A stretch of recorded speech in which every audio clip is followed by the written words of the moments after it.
I was 18 years old when I got married. I belonged to a very conservative family, a Baloch family, where good daughters never say no to their parents. My father wanted me to get married, and all I said was, if that makes you happy, I'll say yes. And of course, it was never a happy marriage. Just about after 2 years of getting married, about 9 years ago, I met a car accident. Somehow my husband fell asleep and the car fell in the ditch. He managed to jump out, saved himself. I'm happy for him. But I stayed inside the car and I sustained a lot of injuries. The list is a bit long. Don't get scared. I'm perfectly fine now. Radius ulna of my right arm were fractured.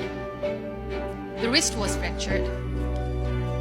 Shoulder bone and collarbone were fractured. My whole rib cage got fractured. And because of the rib cage injury, lungs and liver were badly injured. I couldn't breathe. I lost urinary bowel control. That's why I have to wear the bag wherever I go. But that injury that changed me and my life completely as a person and my perception towards living my life was the spine injury. 3 vertebrae of my backbone were completely crushed and I got paralyzed for the rest of my life. So this accident took place in a far-flung area in the outskirts of a very small province, Balochistan, where there was no first aid, no hospital, no ambulance. I was in the middle of nowhere in that toppled car. Many people came to rescue. They gave me CPR.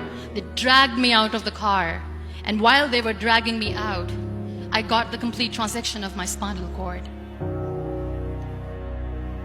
I finally ended up in a hospital where I stayed for 2.5 months. I underwent multiple surgeries.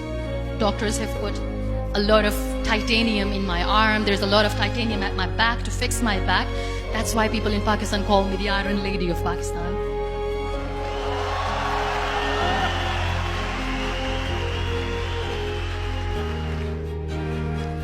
Those 2.5 months in the hospital were dreadful. I will not make up stories just to inspire you. I was at the verge of despair. One day, doctor came to me and he said, well, I heard that you wanted to be an artist, but you ended up being a housewife. I have a bad news for you. You won't be able to paint again because your wrist and your arm are so deformed, you won't be able to hold a pen again. And I stayed quiet.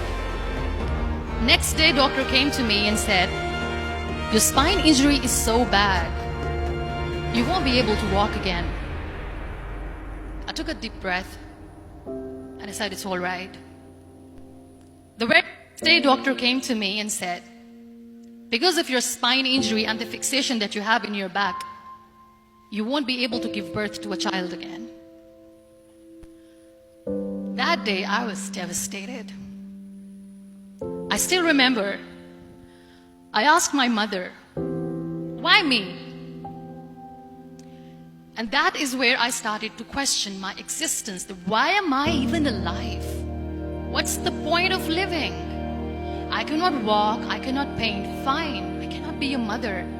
And we have this thing in our heads, being women, that we are incomplete without having children.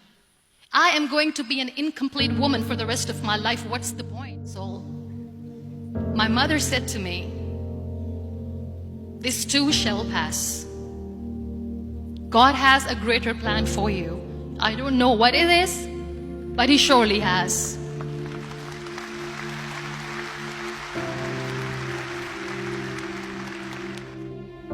So what kept me going was, one day I asked my brothers, I know I have a deformed hand, but I'm tired of looking at these white walls in the hospital and wearing these white scrubs.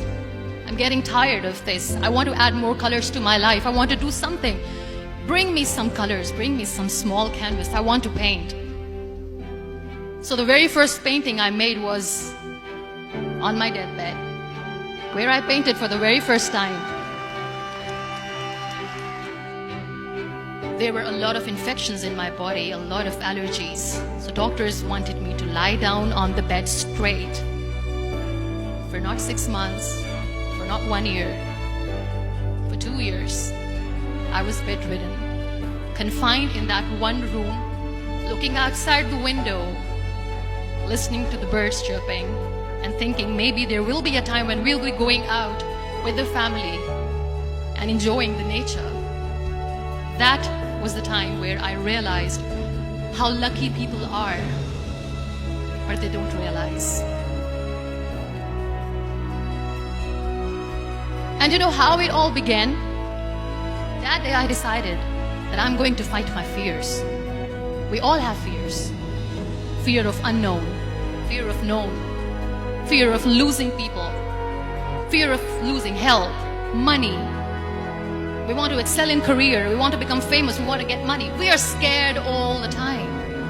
So I wrote down one by one all those fears. And I decided that I'm going to overcome these fears one at a time. You know what was my biggest fear? Divorce. It didn't work. But the day I decided that this is nothing but my fear, I liberated myself by setting him free. And I made myself emotionally so strong that the day I got the news that he's getting married, I sent him a text that I'm so happy for you and I wish you all the best. And he knows that I pray for him today.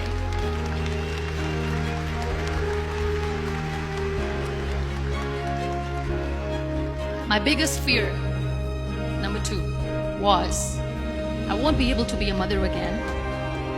And that was quite devastating for me. But then I realized there are so many children in the world, all they want is acceptance. So there is no point of crying, just go and adopt one. And that's what I did.